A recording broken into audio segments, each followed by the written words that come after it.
ចង្អុលផ្លូវចិត្តគុំមានជីវិតរំរិត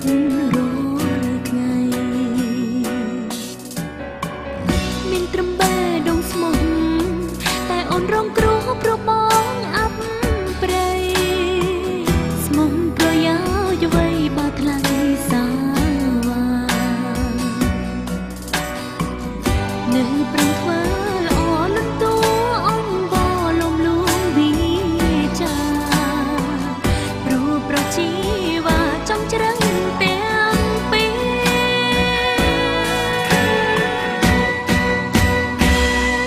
ក្តីស្រឡាញ់អូនព្រមតែចេញឲ្យឆ្ងាយបងផ្លែកទៅប្រឆាំឆែកមានបំណងឆ្ងាយពីស្រី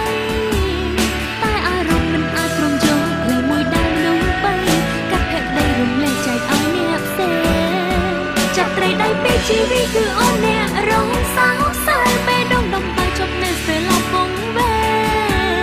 លាក់កុំបាក់កុំនៅទឹកភ្នែកនោះចិត្តខ្លួនឯងមិនប្រជែងឲ្យបងថែគេផ្សេងចង់ជុំមើលរូបអូន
តើនាងបានជិះមកពីណា